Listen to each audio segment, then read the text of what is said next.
Hey, welcome to EPN. My name is Victor Lucas, and we bring you the latest in everything cool every single day. Hope you are having a fantastic Wednesday. I just came back from a movie that I'm going to talk to you guys about. I've got a live reviews on the run. It's coming up very soon. We've got to get through the rundown first, of course, though, and we've got a couple of dedications today. One is to Damien with a Y at King Cheese on Twitter. Said some very nice things about the rundown and what we were talking about yesterday. Asked for a shout out. There's your shout out, buddy. Thank you so much for your support. And also to Greetings Mortal, who is our brand new sponsor of the channel. Thank you for your support. Remember, you can sponsor EPN by heading to the gaming.youtube.com URL/EPNTV. And they've got the sponsor button there. I know that YouTube is making some changes, so it'll be easier for people, if they want to support us, to just click on a button on the regular YouTube page soon. But right now you have to go through the gaming portal that they have. And we appreciate each and every one of you. Thank you so much. But let's get started with your rundown. Sony isn't a fan of cross-platform multiplayer, but Nintendo is doubling down. In the latest call with investors, Nintendo revealed that they want to make it easier for third-party publishers to support cross-platform multiplayer on the Nintendo Switch. This follows the success of titles like Minecraft, Rocket League, and Fortnite, which allows Switch users to play alongside their friends on the Xbox One, PC, and mobile devices. Nintendo says that they plan to make it easier not just from a technical standpoint, but also a legal standpoint, because cross-platform requires a lot of conversations between developers, publishers, and all the various platform owners like Nintendo and Microsoft. Since Nintendo is making the whole process easier for game makers, it means that we can expect to see more cross-platform games on the Switch in the near future. As for Sony, they're still holding out against it and have refused to allow the PS4 to play with other consoles.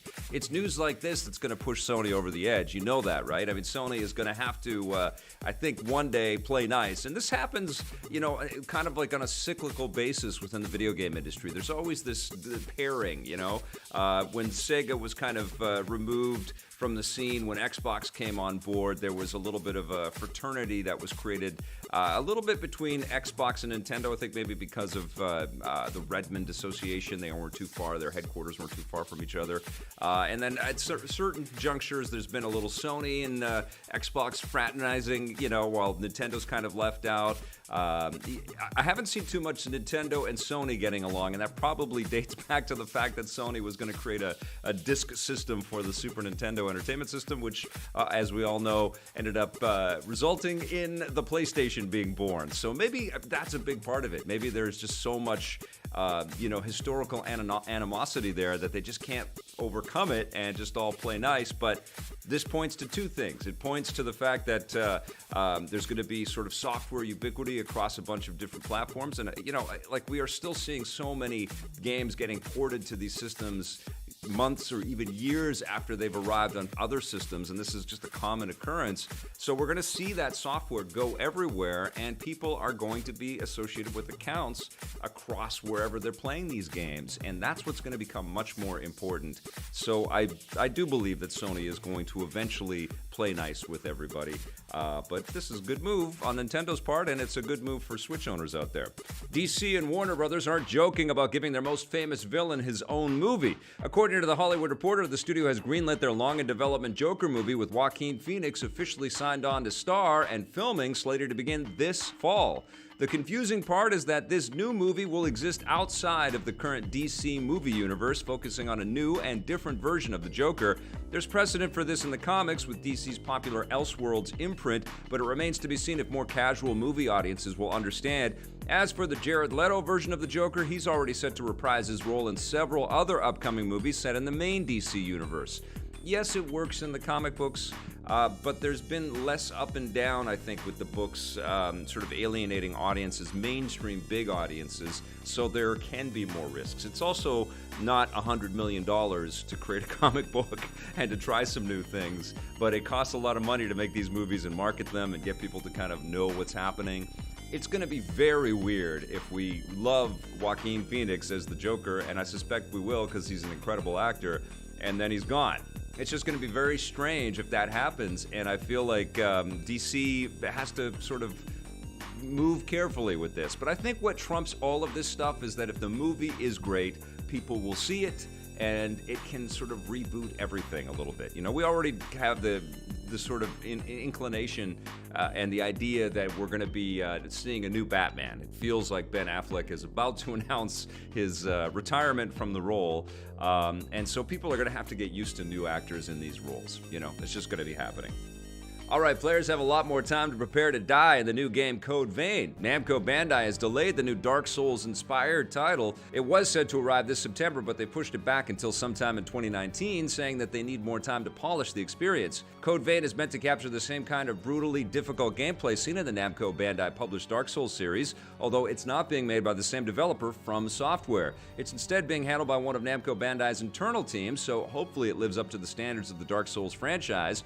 We'll let you know when more details come in. Check this out at E3, and it did sort of feel like a Dark Souls game, but it was a lot more anime influenced, a lot more cartoony and sort of elaborate with the costume designs and the character designs. You know, the mechanics might feel the same, but there's something special about that From Software. They've got that special sauce on the games that they make, and obviously Dark Souls has inspired tons of other titles out there, but they're not Dark Souls. So maybe that's probably what has happened here, is that Bandai Namco has said, look, we need more time to like let this bake in the oven a little bit. You know, it's going to be compared right away to Dark Souls, so let's make it as good as we possibly can. So yeah, I'm still hopeful for this game. I think it will be cool, but I don't know. I think it's going to have a tough time living up to the Dark Souls brand.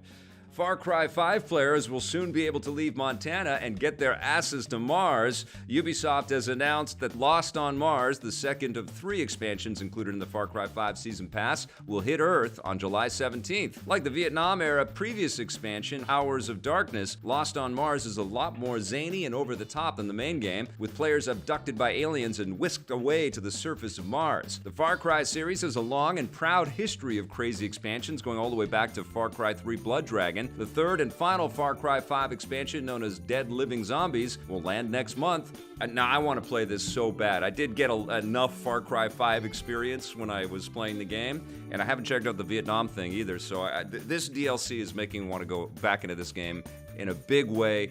There is a tremendous amount of detail in the mechanics and the minutiae of the Far Cry experience, and with the fidelity that Far Cry 5 offers, this should be a hell of a lot of fun. I can't wait to get this. I'm going to be sending an email to Ubisoft later today to bug them about this, but I'm very, very excited about this. It's interesting. I'm sort of in DLC mode, just playing the Destiny stuff. I've been playing a little bit more of the Lego Marvel Superheroes 2 stuff because of Ant-Man and the Wasp.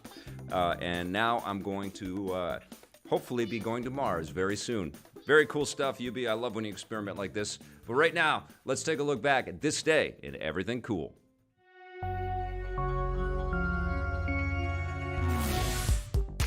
Welcome to This Day and Everything Cool for July 11th. Move over, Pokemon. On this day in 2013, Level 5 and Nintendo had a new game franchise to watch out for.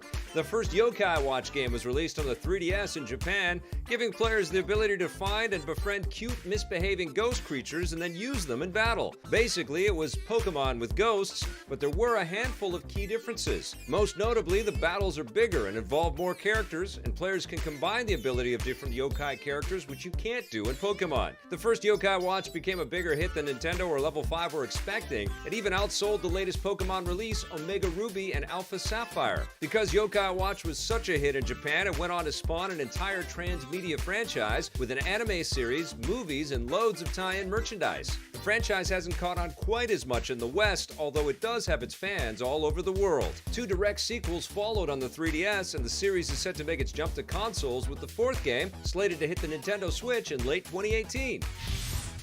All right, you guys, we started EP Live a little bit later today because just this morning I saw a brand new movie called Sorry to Bother You. Sorry, I sure make it sound Canadian, don't I? It is absolutely not Canadian.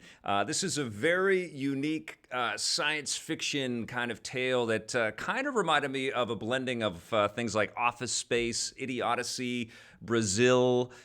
It's surreal. It's very weird. There's a little bit of a Get Out kind of streak in this movie as well.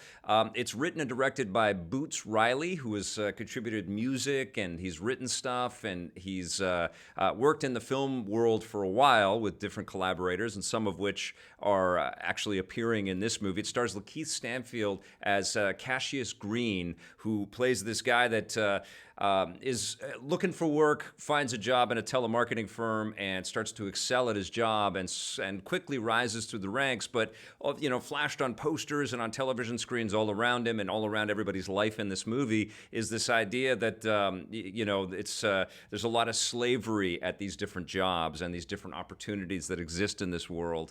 And there's actually these modified prisons that people can go to work for. I think it's called Well Forever or something like that, where you can go to work and be fed and share a cell with a bunch of people, and you get your 3 hots and a cot, is what they like to say in this thing. And it's pretty bleak and sad, but also twisted, and there's a lot of dark comedy in this thing. Tessa Thompson is a co-star in here. You're going to recognize Armie Hammer, and Lakeith Stanfield is fantastic in this thing, and he actually reminded me a little bit of Daniel Kaluuya in Get Out, and how we have to kind of project so much of what he's experiencing just through his face and through his eyes and through the reactions that he has. Like, he projects so much emotion without having to say a lot, because it's all so surreal to him and to us as we're sitting in the audience. Now, lots and lots of weird,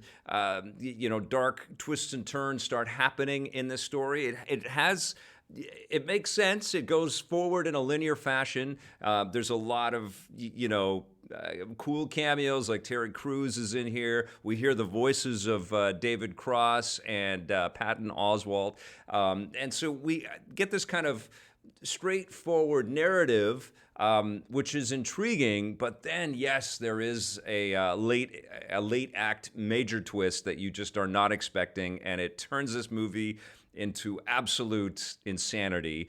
And I loved it. I loved the very astute kind of messaging around how we are all in this sort of gig economy that we all live in these days, kind of turning into slaves to the way that we carry ourselves in our lives, and we're just also concerned with the consumerism, and we're working for a lot of corporations that and I hate to sound like I'm protesting right now, but it makes you stop and think. And there's a really fantastic sequence in this movie where Tessa Thompson, who's this artist who is really trying to open people's eyes with her work, stands up on stage and is just assaulted by, I'm not going to spoil it for you, but it's a performance art piece that really sticks out in the middle of all this.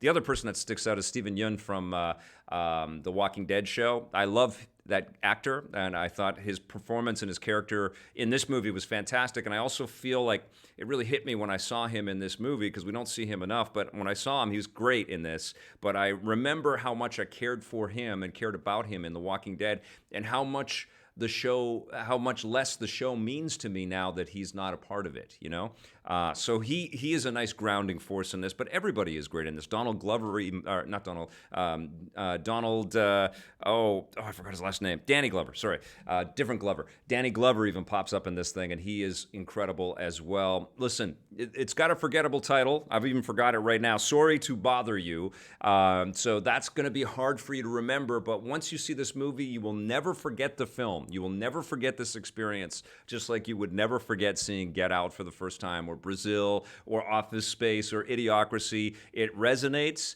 It's wonderful filmmaking. All corners of the screen have little stories to tell and little bits to kind of be obsessed about.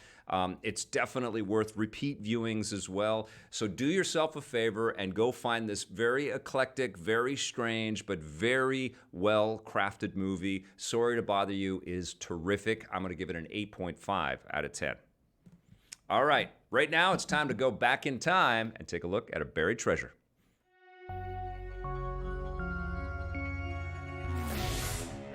Today's buried treasure was actually suggested by Power Metal Gamer on my Dark Void buried treasure, which was a little bit controversial.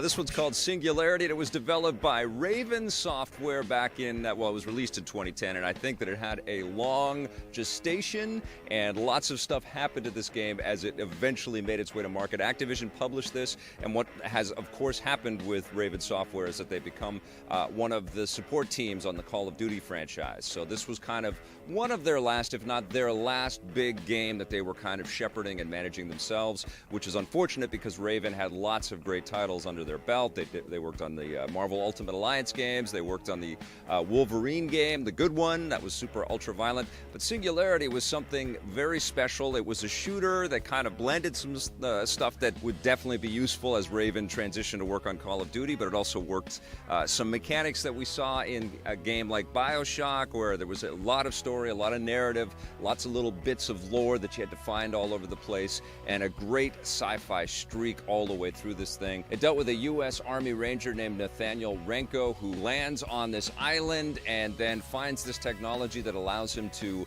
zip back and forth in time. And so one of the cool conceits of this game is that some of it takes place in the 50s and some of it's in present day, and there's all of this cool kind of weird technology and this weird energy that is being pursued by all kinds of people in this game, some quite awful and villainous and some not so much. There's lots of mutated enemies that you've got to go off and kill, and of course you become proficient at using this technology and using it as kind of an offensive and defensive weapon. You're making objects in the game world age rapidly or come back to life rapidly, and it was a really, really cool design, great effects. It's dated. It was out in 2010, so it's going to look a little dated now, but it still was very impressive, a great concept, and it's definitely one of those underrated gems. Now, there was multiplayer also, along with this pretty robust single-player component. I doubt that the multiplayer is still kind of available for people out there because of servers being shut off or not, but still, Singularity is something special and definitely a buried treasure. Emac is doubting that we are live. I see him in the chat. How you doing, Emac? How come we're outside? Well, I'm not running outside and running back into the studio. We cut together segments. The reason why we do EP Live this way is we like to make you guys a damn good show is what we like to do. And we also like to challenge ourselves. So we shoot some stuff and we cut it together and we package it together like we used to do for our television programming. And we also do this live streaming stuff where I chat with people and we talk. And it's amazing to see everybody in there. Warco A saying that I sound like a revolutionary. Well, listen, there's a lot of corporate greed on full display out there in the news every single day. There's lots of harm being done to the world by some pretty big corporate giants. There's lots of concerns that we all have about our privacy and lots of other issues out there. And to have a movie like Sorry to Bother You, I have to keep saying that name or I'm going to forget it, out there, which kind of challenges a little bit of that and also challenges the idea that we're always just working for the ultra rich, is a very intriguing and topical and, persistently topical kind of storyline. It also really does a great job at spotlighting this alternate universe Oakland as well, and it really kind of wears the Bay Area kind of flag on its heart, which I dug about that movie too, which I didn't say. Great movie. Paul Adamson, thank you so much for the super chat, brother. You are the best. Thank you for your support, my friend. Great to see you here. Donnie Swangor, you chose poorly on the plaid color I was going to have today. Not red, green today. Blair Farrell, but a pretty safe choice. You got plaid right. Blair Farrell, great to see you. Ryan Landis, great to see you. Samian111. Doy Owen. Who else is in here? I'll tell you, I was talking with Blade Blur a little bit yesterday. I don't think I see him in here. Okay, he's not here right now. Zach Schilling, Uniquely Penny Loker. How are you? Good to see you.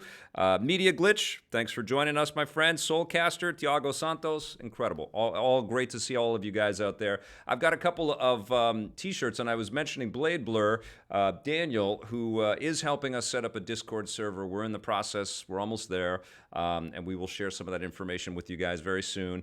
But we got a couple of people in their Play Forever T-shirts, which is amazing. This is Adam from Megadads with the peace sign. Peace, Adam. You are the best. Thank you for your support. I've been on their show a couple of times.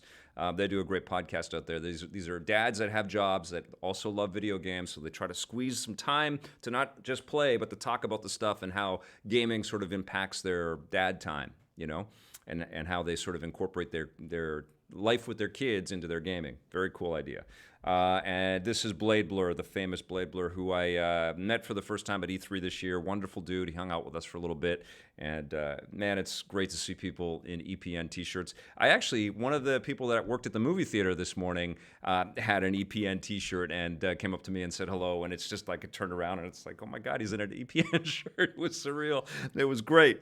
Anyways, we are moving on to a game interview right now. This is a very interesting title from Twisted Pixel, who only makes interesting games. It's called Defector.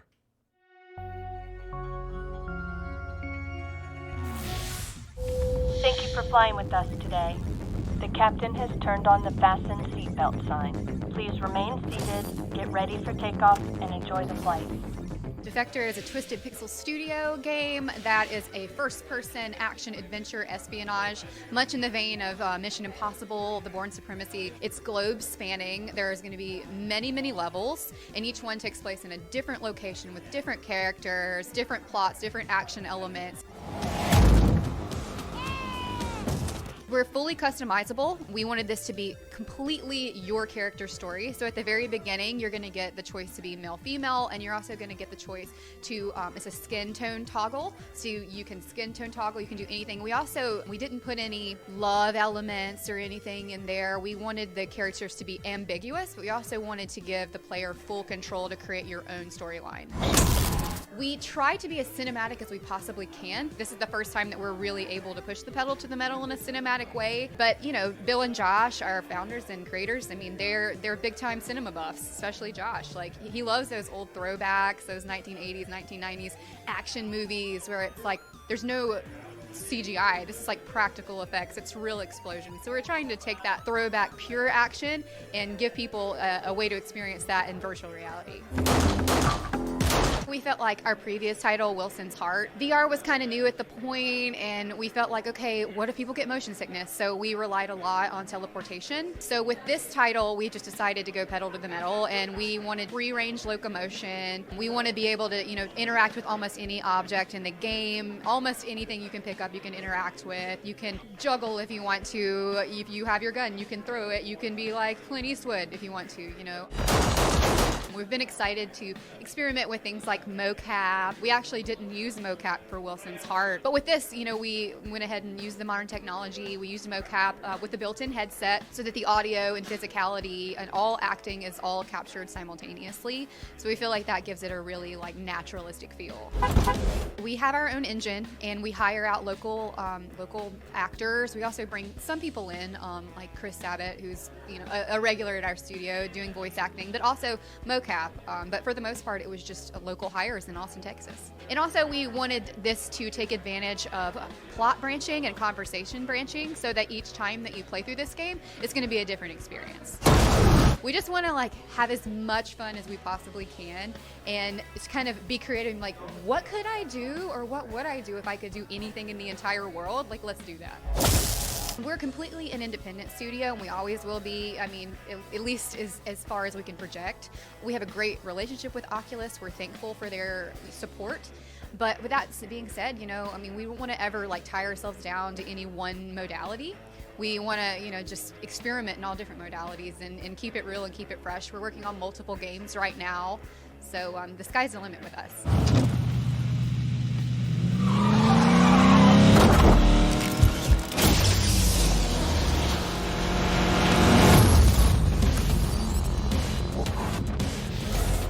Looking forward to seeing how Defector develops. I love the risks that Oculus is taking with the software that they're partnering with different studios out there. Twisted Pixel has always developed stuff that is worth our attention. So I believe that with more refinement and more tuning, there were some, a little bit of clunky control sort of interface, but it was still early days. So hopefully that one comes together really well. I'm looking forward to having a VR day and putting on the Oculus and maybe some of the other headsets and testing out a bunch of the new software. It's been a couple of months since I've really sat down and played a bunch of VR stuff. But anyways, I've got another movie review for you. This one is on Blu-ray, and it's something that I think we can all identify with. It's called Game Night.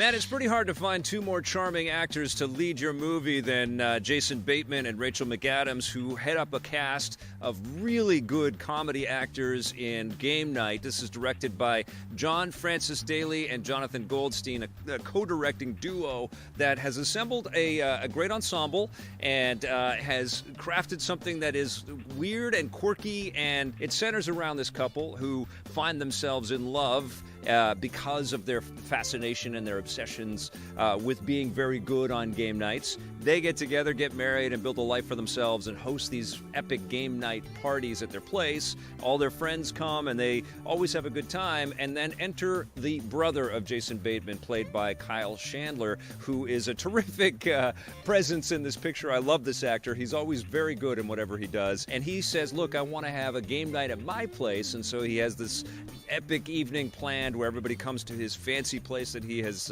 rented in the area, and so all the friends convene there. Then, of course, Kyle Chandler gets pistol whipped and taken by some real thugs, and he gets pulled out of the house. And then Jason Bateman and Rachel McAdams kind of have to work with their friends and their teammates and their opponents to win the game, but also rescue the brother. And then there are some other pretty good cameos throughout this movie that keeps things popping. And the banter is terrific, and of course it's just wonderful to watch Rachel McAdams and Jason Bateman bounce off of each other. Amazing, both at the top of their game as performers out there, and they're given some really fun things to do. It does become kind of a cliched, they got to go chase down the bad guys, and always these sort of romantic comedy action adventure type things escalate to there's gun battles, and there are gun battles in here.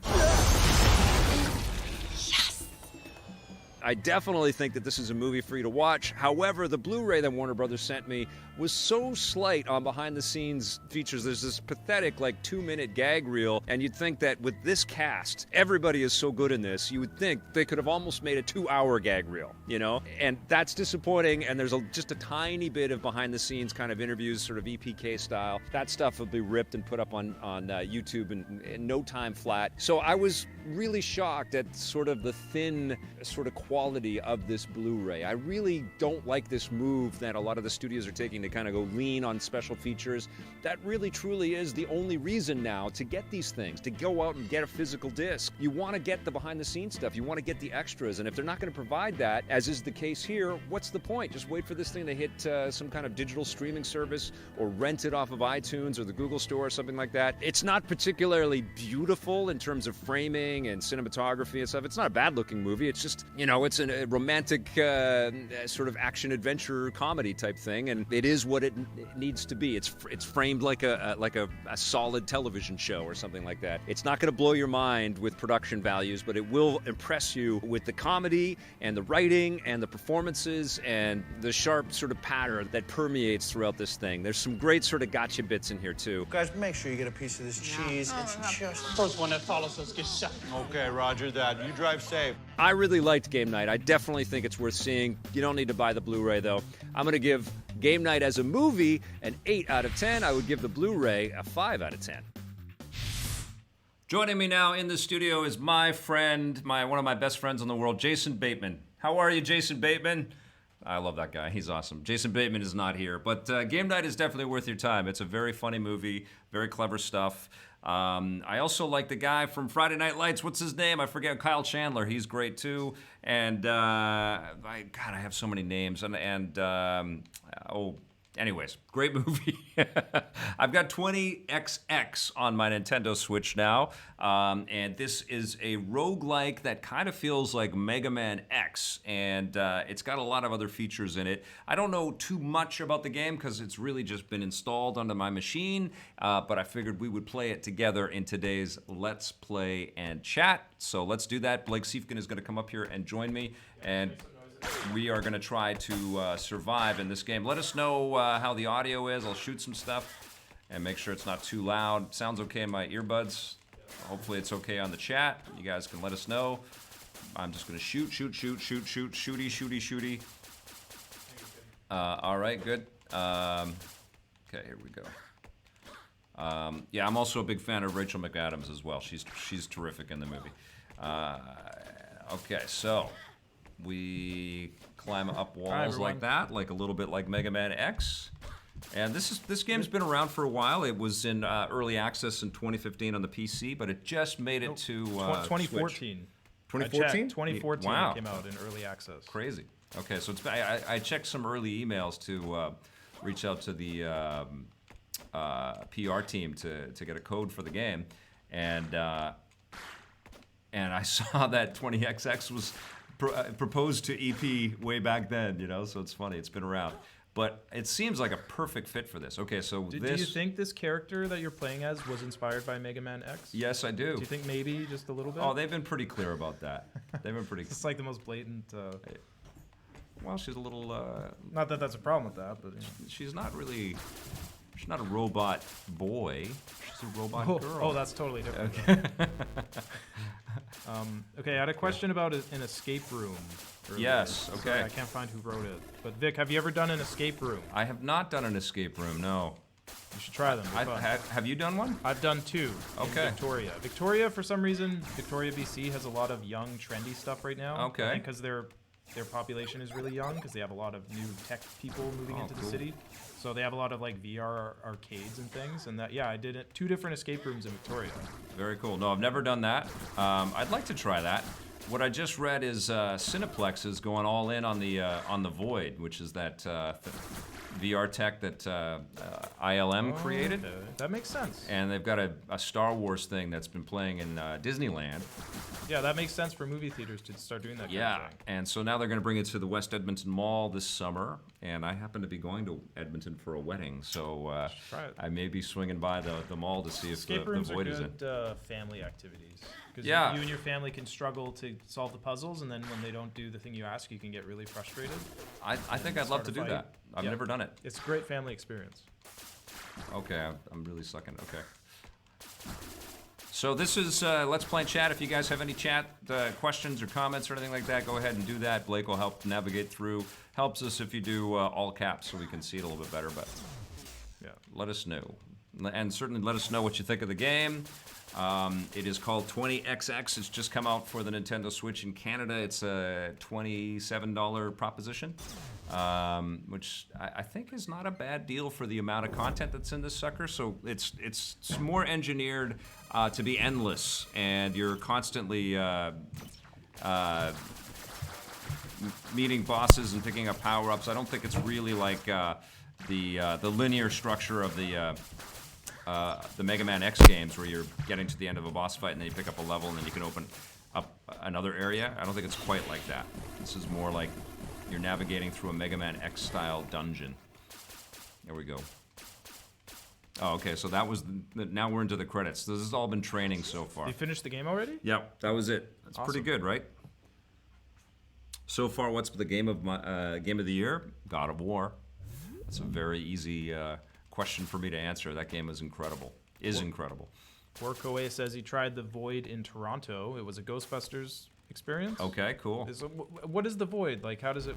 Is it based on different movie properties? Like, what is it? Yeah, it's like a physical environment. Okay. And then they put the VR headset on you. So it's an escape room with a VR headset? Yeah, well, kind of. Yeah, it's like a maze that you walk through, and then everywhere you look, and they've also got physical sort of props and things like that to help define the experience. And it can have like Ghostbusters and other franchises put on top of it? Yes. Okay, that's And cool. it's state-of-the-art technology that was developed at ILM because, they're using VR to help sort of create shots and make things much more realistic. So it's better. The VR is better than just what you get from like a home experience. Yes. It's a bit more refined. Yes. That's good. Yeah, it's that's the type of thing VR is going to be great for. Yeah, I think as location-based entertainment, that's where it seems to be moving towards now. I'm on a lot of mailing lists for VR companies, and I see that happening a lot right now. There's a lot of move from the VR studios to create these location-based environments. So, and it helps make it a more social thing. Yes. Because that's a big problem with VR gaming, right? Items. Okay, cool. So I haven't picked up any coins, and these would give me a power enhancer, heart container. So I get coins through different runs, and since it's a rogue, what is this? Roguelite. Oh, permanent upgrades. Yeah, since it's a roguelike, then I'm likely only going to get so far. but I will unlock little bits that I can take into my next run. Okay, so the tutorial is what I just played. Leaderboards, we're not there yet. Challenges, here we go. Let's go with the red one. Oh, daily challenge. Nope. Do the hardcore one, Vic. No. Fail. No, we're gonna just play the game. Here we go. Okay, I have a question from Abby Jamison. Yes. Question, will you guys be playing the Mega Man X collection on the future Let's Play in chat? Mega Man Legacy Collection? No, the Mega Man X X Legacy. Yes, absolutely. I replayed Mega Man X, well, not the whole thing, on the Super Nintendo Classic recently. It's a pretty good game. Yeah, they're great, man. They're timeless. Yeah. I have the Legacy Collection on my 3DS, the first one, Mega Man 1 and 2. Yeah. And I have it on my that's Xbox the as well. The original Mega Yes, Man. the 8-bit ones. The X one is coming out soon, I think. But I guess we could play the original Mega Man games first before we play the. And we should the both. X. We should brag and say that both of us have played Mega Man 11 already. Yes, we have. At Very E3. difficult, but beautiful. It wasn't hard. You son of a bitch. I can't. I have a really tough time multitasking, talking and playing at the same time. Is not easy for me. As you guys that watch EP Live and our Let's Play and streams every day, it's a little bit different if I'm just streaming. But streaming and being on camera hard. Is tricky. It's harder than you think. Yeah. I have a question from Rods27. Yeah. Wants a I thought no that spoiler was- review for Jurassic World: Fallen Kingdom. Volcano's good. The Volcano's really good. I said that a lot in my review. That's the non-spoiler review. It was ultimately kind of a futile cash grab. You know, I feel like it's just not really adding too much to the lore. But the Volcano was cool. I read a great summation from our friend Ian Boothby, who has been on EP Live. He wrote the fantastic kids book called Sparks, but he's a comedian as well, and he said Jurassic World: Fallen Kingdom is basically a movie where Ian Malcolm spends the entire time in the movie telling people that the idea for the movie is a bad idea. and he's so right. Okay, there's ice up there. That's why I keep falling. I'm in the chilly area here. I figured that out the first time. Yeah. Okay. All right. Stop talking. I'm trying to answer. Ease up. Again, yes, it's easier for me to sit and watch and be like, well, you should do that. Yeah. Blade Blur says, comment, thanks for the shirt. Shout out, Vic. I am sorry I couldn't be present. Oh, for the shout out? No worries, bro. Oh, I guess he wasn't here when you shouted out? Yep, that's all good. Thanks for joining us. And thanks for wearing the shirt. Samian111, is the procedural generation in this game noticeable? Does it make the progression feel stilted due to uneven difficulty spikes? This is our first time playing it, so I don't know. I don't think I'm smart enough for that sentence. I gotta like decipher what he meant. Okay. So like the procedural generation makes it the difficulty progression uneven? I think what it is I'm getting that like millisecond delay when I look up there, and it's making it much harder. So I'm gonna try to play it off of the. Watch out for that bird. Okay. Just tagging you. I think you gotta jump once you land on that platform. Oh man. Okay. All I have is the sword. Okay. Okay. Oh, can I climb up here? No. I think you just gotta slide a bit and then. Oh, I can jump off the platform. Right. Yeah. Yes. Right. I forgot I could do that. Okay. And now it's slippery time. Uh-oh. Yeah, you can slide and jump because this game is nothing like Mega Man X. No, there. Oh, shoot. Okay. What was that green thing? I think that's a checkpoint. I hope, because this has been hard already. Why would you care about spoilers in a Jurassic Park movie? They go to the island, dinosaur stuff happens, the bad guys dinosaurs die. chase them. They run from dinosaurs for 2 hours, the end. Oh, it's so cynical. There were surprises in the first one. Oh, crap it. Damn it. What first one? Okay. The first movie? First Jurassic World. No, there wasn't. No. First Jurassic Park, I mean. No, because you go into the movie knowing that the dinosaurs are going to break out. And they do. I was shocked when I saw that T-Rex for the first time. I was screaming. Yeah, that's an emotional moment, but that's not a spoil. It wouldn't be a spoiler to tell you ahead of time that the T-Rex is cool. You know what I mean? Whoa, I went to the glory zone. All right, here we go. Glory Zone. This is cool. That sounds a bit odd.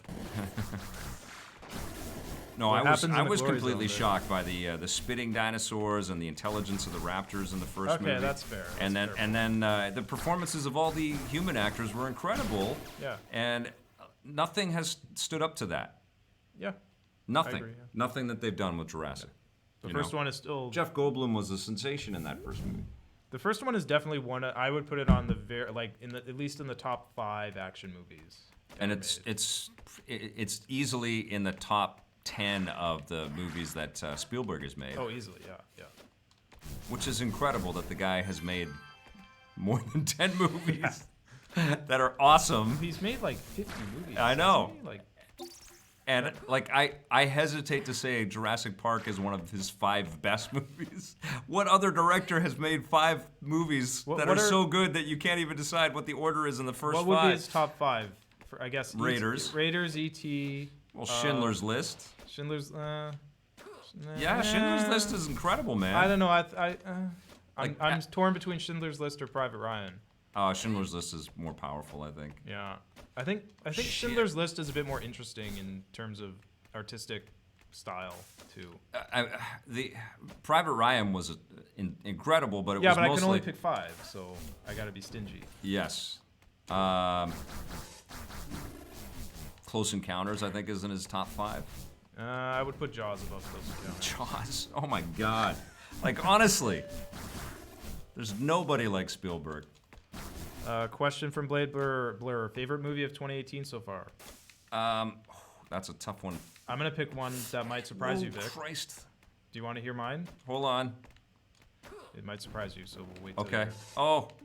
Oh, the Oh Metroid no, one. mine's Avengers: Infinity War. See, the thing that might surprise you is I was gonna say that as well. Yeah, it was great. I'm surprised how much I like that movie.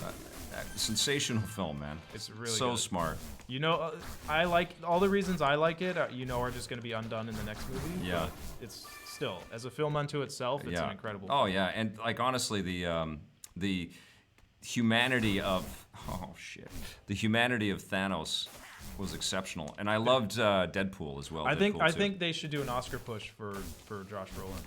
Oh yeah. Yeah. Yeah. He deserves an Oscar or at least a nomination I mean, for that role. honestly, he was 3 of my favorite movies. This is too hard to talk in. 3 of my favorite movies of the year have been Deadpool 2. This is hard, guys. Deadpool 2, Avengers: Infinity War, and Sicario 2, which was insane. Oh, I haven't seen Sicario. And Brolin's in all 3 of those movies, and he's great in all 3 of those movies. Okay, so that was very hard. Your soul chips vanish when starting a new run. Really continue? Yes, chips are for suckers. Let's do this. I'm going up to Reverent, which is easy. This is like I'm sweating and my hands are sweating. This is intense already, guys, and I've done nothing. I aced the tutorial though. You guys all caught that, right? Ryan Landis has a question, Vic. Okay. Thoughts on Amy Hennig's new venture into VR gaming? Because she said that recently that her new game she's starting a new studio and Yes. they're going to make a VR game. Well, I think, what VR really needs is some really compelling storytelling and some innovation in the way that storytelling is interwoven with gameplay. And Amy's kind of a free agent, and she's probably got a lot of opportunities and lots of requests for collaboration. But VR has got some money to spend, and they need creators like Amy. So that makes a lot of sense. And the freedom and the challenge that VR is going to present to Amy is probably going to be something that's very exciting for her. I can't wait to talk with her about it. I think we all have a skeptical kind of eye around VR because we have yet to see that definitive piece of software that makes us all go, oh my God, I can't live without it. Like we can't live without our PlayStations and Xboxes and Switches. Or PC Master Race. Shout out to everybody. I shouldn't do that signal. Just PC. Don't say Master Race and do that, Vic. Yeah, Don't that was weird, right? I was just saying hi. But you know what I'm saying, right? We all need those game systems, but I don't know if everybody needs the VR sets. Sorry. That was very deliberately not any other Master Race other than PC Master Race. Okay. What was I gonna say? Oh yeah, I was thinking like if Nintendo got into VR, Yeah. they would make like an awesome game or at least an awesome game. Do you like Nintendo? I do like Nintendo. I think Nintendo makes good games. Sometimes they don't always make the best hardware, but they make great games. Or the best decisions. Yes. But yes, they do make incredible games. They sometimes make very poor business decisions, but as a game company, they never make Right. games.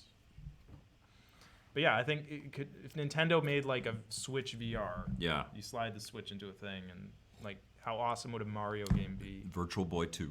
Yes. What do you think about, this is from Famous Samus? What do you think about Nintendo saying that they're releasing 20 to 30 games on the eShop every week?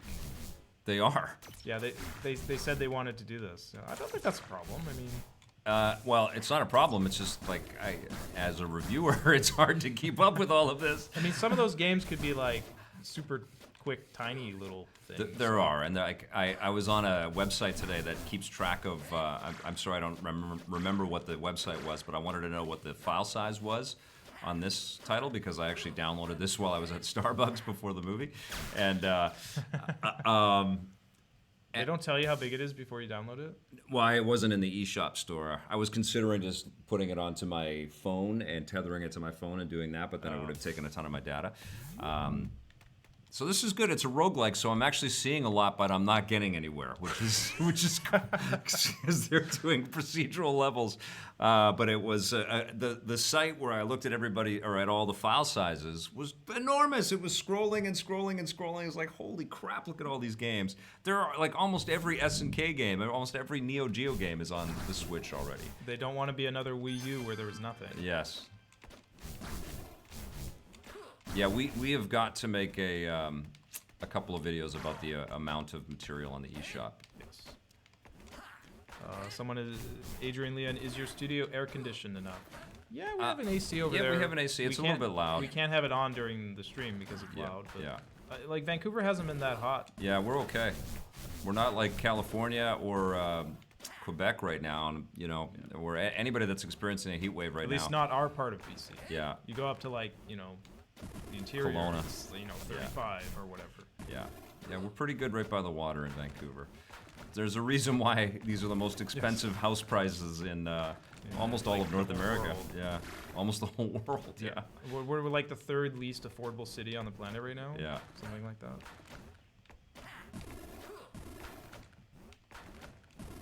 Okay, this is an intense game. Holy crap! You have got to concentrate when you play this, which I'm not doing. Ryan Landis says Mario Kart VR. You know what? That reminds me. Nintendo made a Mario Kart. They've already made VR games. There's like a Mario Kart VR game and one other one. Did they make it or did they license it? They made it for. They might have licensed it, but it's for like Japanese arcades. Cool.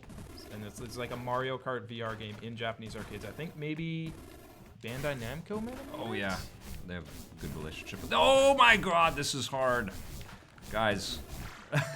This is so hard. Yeah, like that. Okay. That seems like Mario Kart in VR would be perfect. Yeah. Oh look, I can do this. I forget that I can just do that. Okay, here we go. Okay, I'll get this. I'll get this. I'll get You got this. this. I believe in you. All right. Okay. Oh. Those things fall. Whoa! I got a hit point. Oh my God, this is great. Why hasn't Windjammers made its way to the Switch? I don't know. It will. I don't know what is Windjammers. I tweeted to it's a. I don't think I've ever played it, but it's like a classic. Somebody explain what it is, like a surfing thing or something like that. But I tweeted today that NBA Jam, it's ridiculous that it's not on the Switch. And like all the Midway games, Robotron, Defender. Well, NBA Jam, it's a licensing thing, probably, right? Yeah, but it should be here. Holy Christ, this is hard. There's a Twitter account that I follow. And it's just a bot that like takes any random game name and says, "Why isn't this on the Switch?" Oh, does it? It's just like the most random stuff, like, "Why isn't Chicken Shoot on Switch?" No. You know what would be great? No, we don't need that. We need Robotron on Switch. But it'd be like, you know what would be great, and then some random like Vita game from like that no one's ever heard of. Yeah. Honestly, how come Sony didn't announce a PlayStation Portable to challenge the Switch? I think it'll come eventually. You think? Maybe, I don't know. How would they? I mean, more horsepower for sure, but what else would they have to do to challenge this machine? For what? What would Sony have to do to challenge the Switch? Yeah. I don't know. Make a. What would be next for Sony? I mean, PlayStation 5 all streaming. I don't know.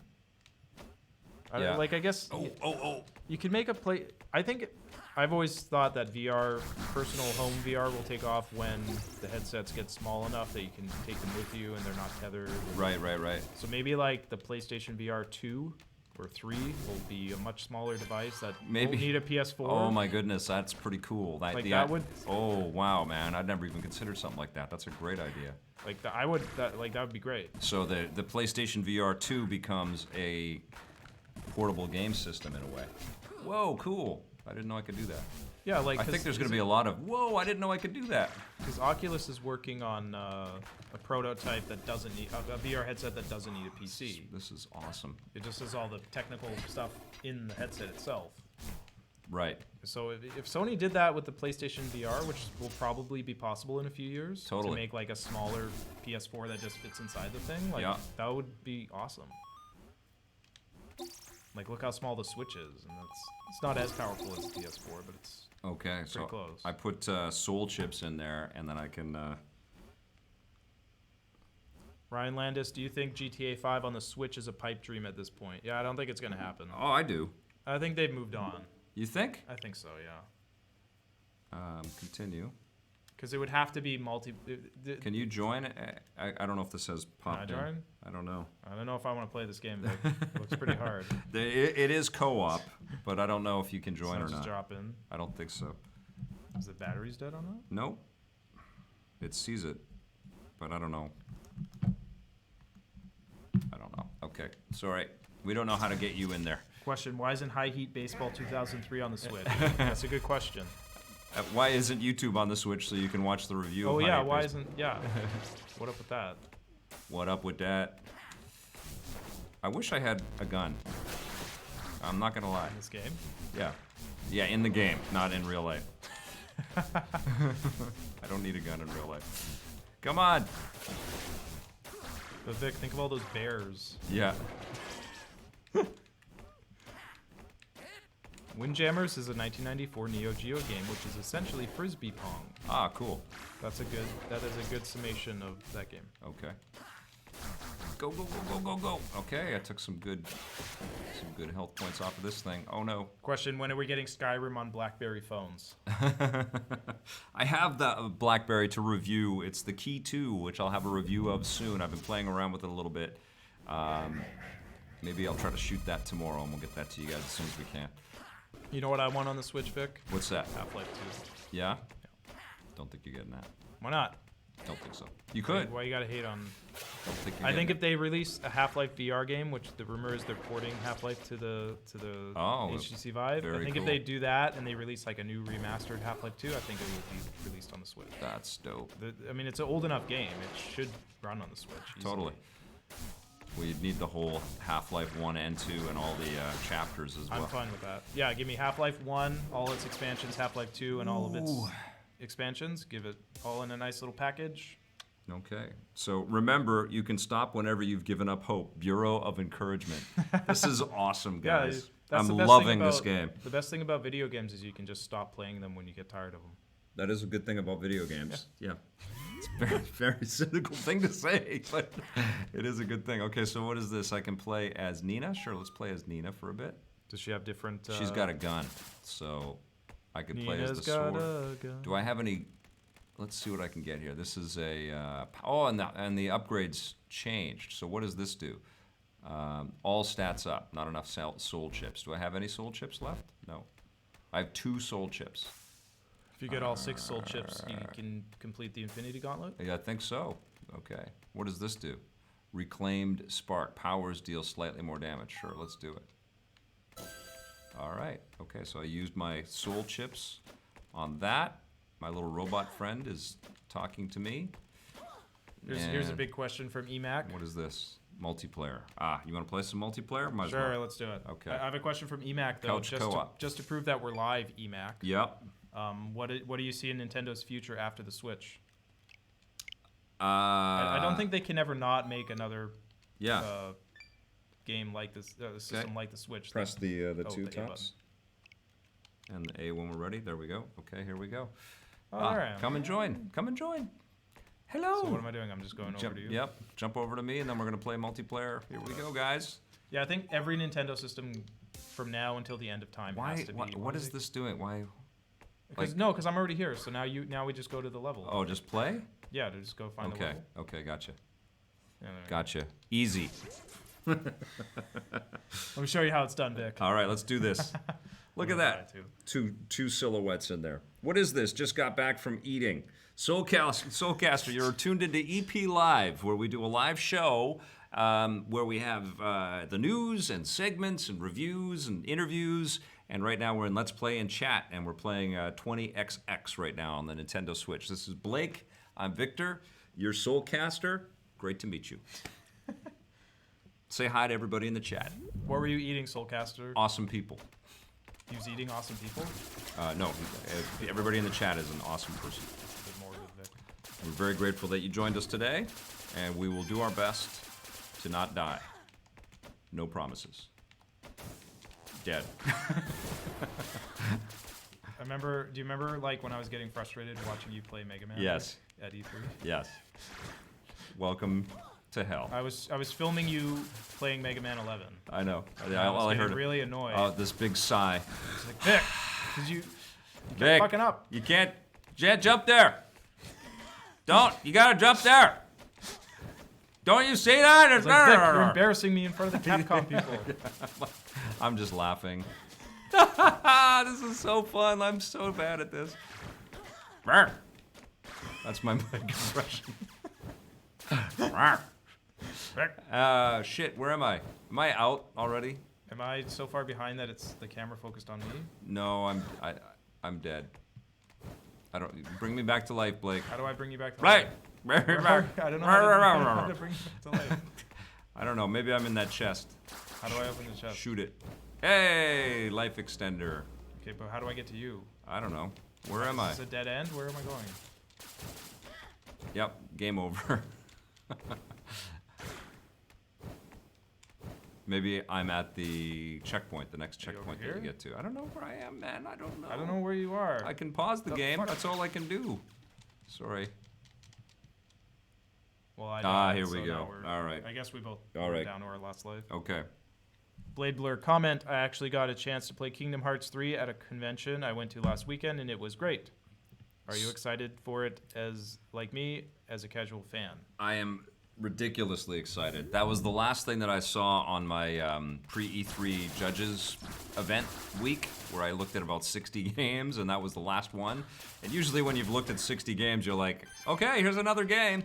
But I loved it. I thought it was really charming, and the gameplay was solid, and it was beautiful to look at. And I was a little, not super impressed with the way some of the dialogue was written for characters that I know and love, because they're always in my house on the, we're always watching Disney stuff. But it was great, man. I was really, really happy. And then, oddly enough, as we had scheduled, my family and I went to Disneyland the next day, and it was just a fitting way to celebrate Disney after seeing Kingdom Hearts, just like the game. So it was really cool. Oh, that is just a dead end. That's gone. Okay, you took it. All right, so you're over there now. I love that it zooms out like that. I wonder how far it'll zoom out. That's cool. So let's get some health up here. I don't have any cash. Okay. You want to go spend some cash up there? Do you have any cash? Fuck. Sorry, what? No, it's okay. It's all right. Here we go. Would it be great if there was friendly fire? Right. There probably is. Oh. How cool is it that we're playing a co-op Mega Man type of experience? Yeah, that is cool. I mean, I guess there is no co-op in any of the Mega Man. This is great. What is this thing do? Oh, it's not. He's swift. Okay, so we gotta kill everything. Slay them all. I can't shoot up, right? Yeah. This is gonna be a huge game on this machine. This is gonna do very well for these guys. This is like a game I actually might want to keep playing. Yeah. It just looks great. They did a really nice job. I take both of them? I don't know. Try it. I don't know what Oh, you that can said. go up here too. Look at that. Yeah, the magnetic. My character areas. looks like a lobster. Yeah, it's all right. But she's kind of red. Looks like a lobster claw. Question. Hey, Vic, what do you think of the Nicholas publisher funding bonus items like old school color game manual with their games like Binding of Isaac Afterbirth? I think it's great, man. I love what Nicholas is doing. I know that they're running into challenges sometimes with getting all of the promises made, but it's tough to kind of fulfill shipping all of this stuff. But I know some of the folks involved with Nicholas. Tyrone Rodriguez is a friend. You might recognize him in early episodes of Electric Playground. So he used to work at Tips and Tricks magazine way back in the day, and we had a partnership with Tips and Tricks where they would come in and give us some codes and things and put them on camera. But that's where I first kind of met him. But he's a great dead, dude. Vic. I'm dead. Okay, Let's that's see all how right. long I can survive. But I know that he's passionate about games, always has been, and they created a cool company and they focused on cool indie smaller titles, and I think it's really smart. They've actually sent a couple of they sent Cave Story, the collector's edition for the Switch, and they sent me the Tiny Barbarian hard copy of that as well, and they come with all these little extra little doodads in the case, which is great. So I'm a fan of Nicholas, and I know they've got a very cool fighting game that blends in all of these different characters. I forget what it's called, Challenge Blades or something like that. That's coming up very soon, and it looks like a lot of fun. This part is really hard. I know. This is stupidly hard. Yeah, that's what this game is, man. This is like Yes, bring your skills, this is like Half-Life hard. and bring your skills and your patience, This is like and your Half-Life skills. This is like nothing like Blade Strangers, thank you, Jordan Cunningham. Ah! I still want my Emperor's New Groove level complete with Patrick Warburton. Okay, that's an interesting comment right there. That's a good movie. I like A famous Seamus, you could put any Disney movies into Kingdom Hearts. What would you put in? I'd love to see Black Hole. Star Wars. Yeah, they own Star Wars. Yeah, that's probably going to come. They have Star Wars and Marvel. They have Pirates of the Caribbean Yeah. in like the live action-y kind of look to it, which looks amazing. Yeah, and now the Marvel stuff would be great too. I hope that there's some Big Hero 6 stuff in Kingdom Hearts. I would suspect that there is. I guess they can't do Star Wars because of EA. EA has the rights. They probably would work that out, I think. Yeah. Yeah, I'm sure Disney retains the right to use it in other stuff. Yeah.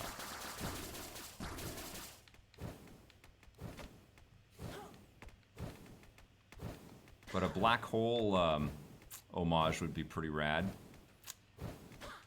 Condor Man, that's going way Condor, back. what's that? That's an old movie that nobody on this chat is gonna know. Maybe Timberwolf.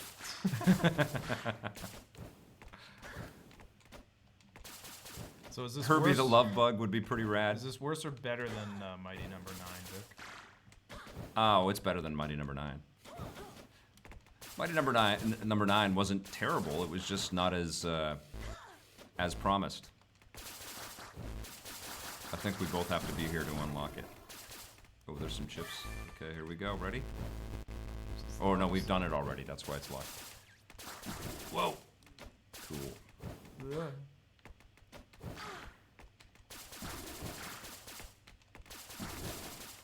Soul chips. Go get them. Where? I got them. Oh, I'm dead. Twice. Was it worth it? Nope. And I couldn't even get it. This part is stupid hard. Okay.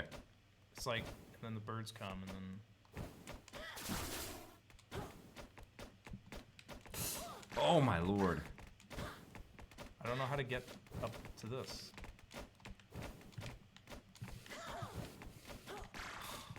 I don't know how to get up there, Vic. Oh. I don't know how you did that. I'm dead. Is that it for me? Damn it. This is so tricky. This part is really hard. It's harder than it looks, chat. Mighty Number 9 was better than nothing. Yes. Wasn't free like nothing. Penny Loker. He really doesn't. Deadpool. Yeah, Deadpool. Yeah, I guess they're gonna own all the Fox stuff soon. So maybe The Simpsons and Vic, how do you Kingdom get Hearts. up to the next platform now? You just gotta bounce off of the sides. How do I get up there? Bounce off of the sides. Just keep bouncing. Sides of what? Off the sides of those there things, we go. right? What's your favorite Disney game from the NES, SNES era? Uncle Jay. Well, I loved Castle of Illusion, but that was a Genesis game from Sega. Mickey Mouse and Castle of Illusion. That looked like a little animated movie to me. And Aladdin was excellent as well too. That was I like how it puts you back on the last Virgin platform game. you were at. Sydney K, is Lando in Episode 9 a good sign? Is this overdue? It's a great sign, but it might be too little too late. You know, I'm excited that he's going to be in there, but I am less enthused about the future of Star Wars after Episode 8 than I was before Episode 8. And I liked Episode 8. I liked the risk taking. I almost wish that was Episode 9. You guys know, you know what I mean? Like it would have been. There's an air of finality to Episode 8 that would have been a better transposition. Is that a word? If it was if it was put into. Episode 8 does not inspire me with confidence in Lucasfilm and their future films. Well, That's the only Star Wars movie that didn't have production problems. So that's the one that they were like, this one is perfect. We don't need to mess with this one. Right. Like, that's the one that you didn't have a problem with?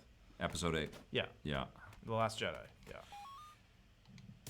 Which, I mean, alone, it's a cool movie. There's a lot to enjoy in that movie. But it's a bad Star Wars. But it doesn't honor all of the stuff. So it's, and the more that you think about it and the more that you see it, at least for me, the more it kind of, it bugs you. So now I'm not as enthused and as excited, but I am very, very interested to see how J.J. Abrams responds and reacts and repositions, you know, after Snoke is gone and Luke is gone and Carrie Fisher is gone. J.J. has never opened the mystery box in a satisfying way.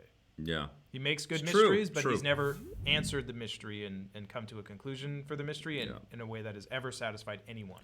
Jordan Cunningham asks, when does this game come out? 2014.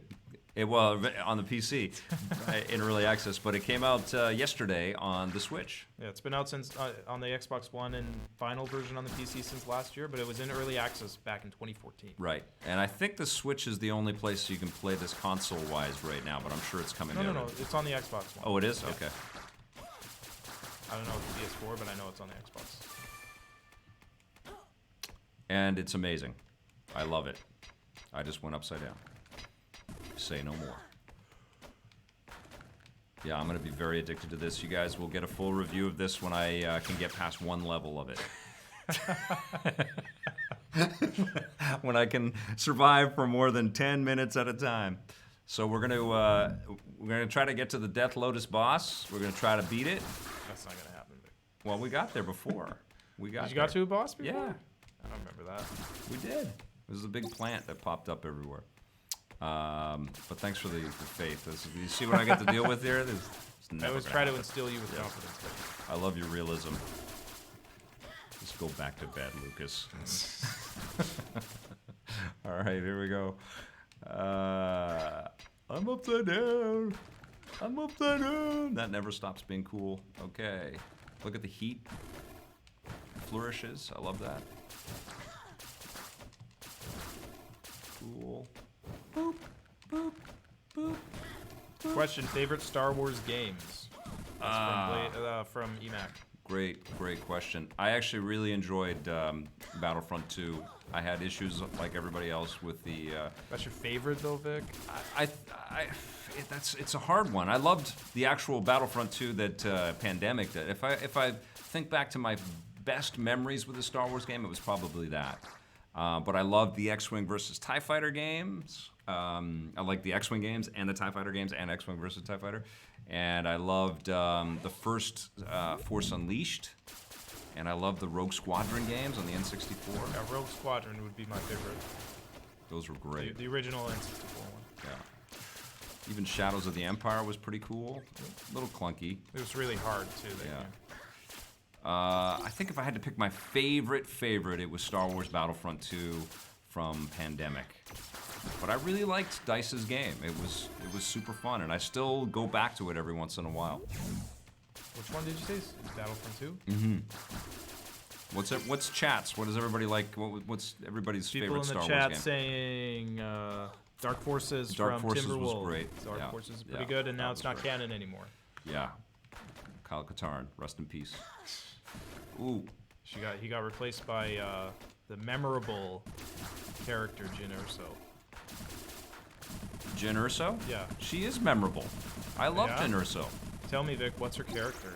Her character is she's the daughter of the guy that created the Death Star, Oh, okay. and she feels like she's got to do right by what her father did, and she does? Yeah, absolutely. She's dragged into it by the rebels. Yeah, she but then didn't want to do it. she understands what her role in the Force is and what she's got to do, and she is the purveyor of hope. She is the person that sort of instills the idea that we can rise up against the Empire. She's incredibly important and a great character.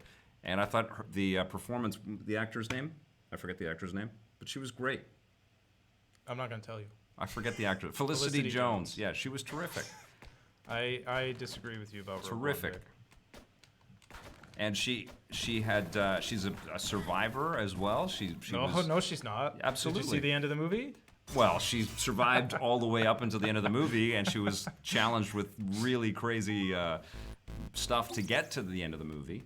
We never saw her do any of the Survivor stuff, though. Absolutely, man. should We have saw seen her. We saw her in the middle of a battle between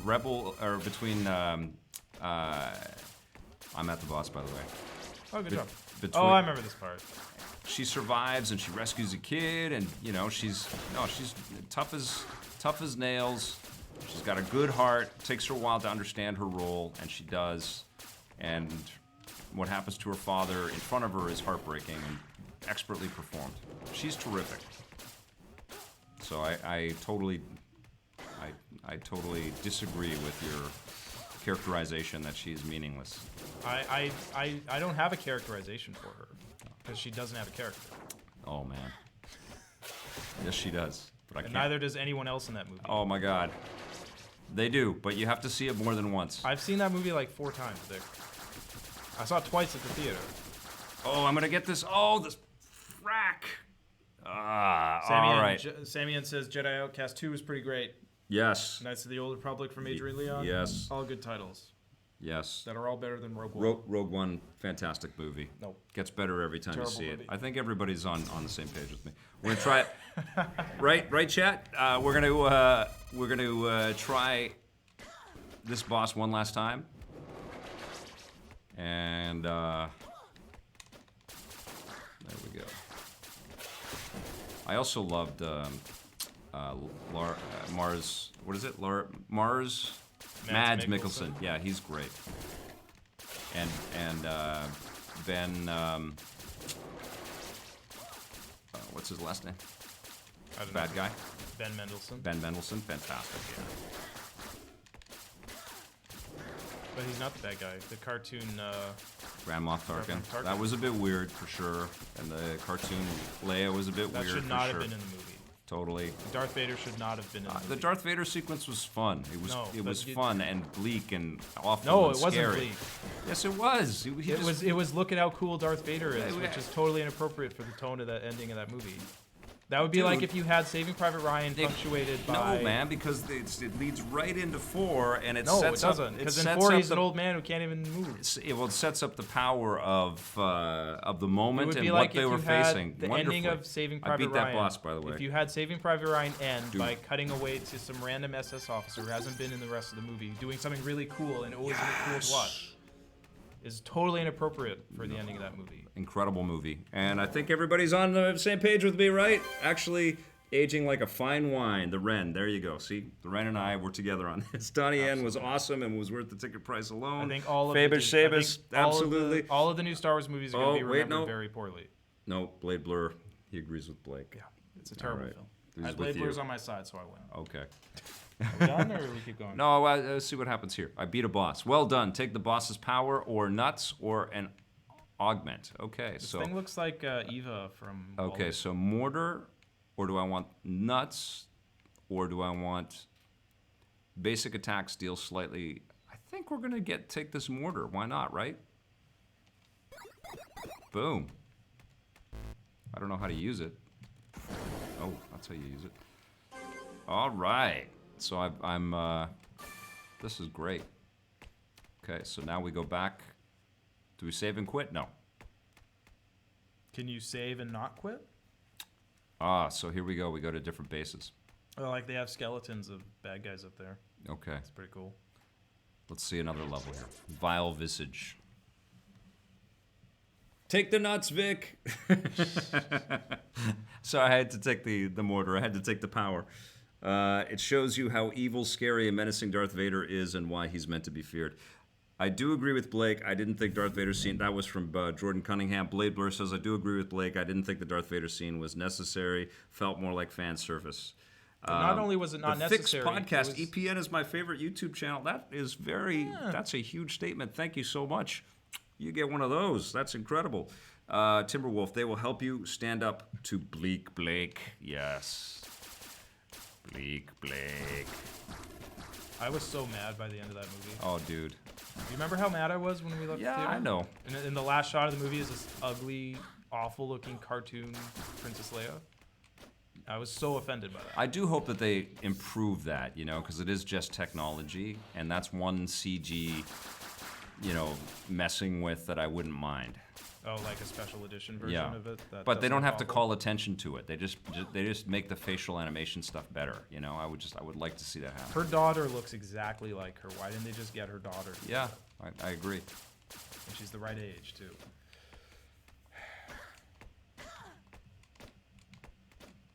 Oh. Still, I love the flick, man.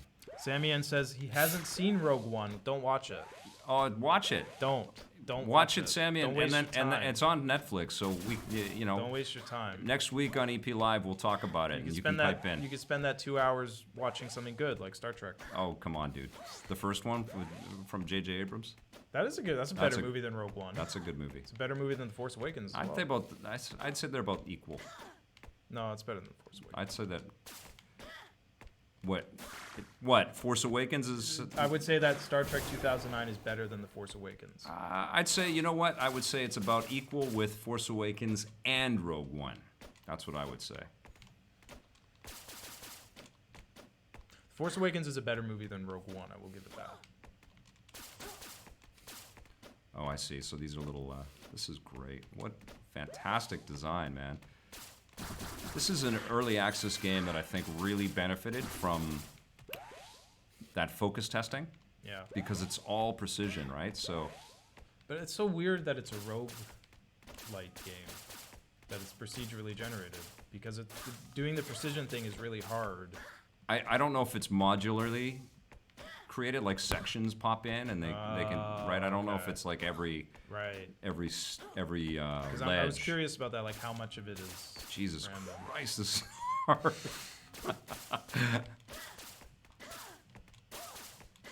It's fantastic.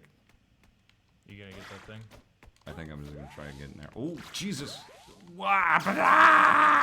you have to get that thing? Okay, that's good. Returning to HQ, I'm dead. Dead. So dead. Have you played the game Immortal Redneck? No, I have not. Sounds like a mildly offensive name. Wow, I have not. It's also Roguelite. Okay, got you, Blade Blur. Thank you, guys. I've been a fan of yours since G4. Thank you, Fixed Podcast. You are the best. Incredible. Blake is channeling Scott Jones today. Yes, he does that sometimes. I was told the timeline in Solo was off. It was incorrect. Is that true? Oh boy, it's turned into Star Wars talk. I almost said Star Trek talk. It's turned into Star Wars talk. This could go on forever. Chat, love you guys. Thank you for joining us today. This was a great and very fun episode of EP Live. Make sure you go and check out Sorry to Bother You. Write that name down for that movie because you're going to forget it the second that this is over. Great flick. And I had a fun time today. Thank you so much for joining us. We've got EP Live coming back tomorrow, so please do come back tomorrow. We've got lots of other content for you to explore. And if you do and dig it, don't forget to hit subscribe and that little bell. And if you're so inclined, that sponsorship button. Thanks for watching, everybody. Play forever.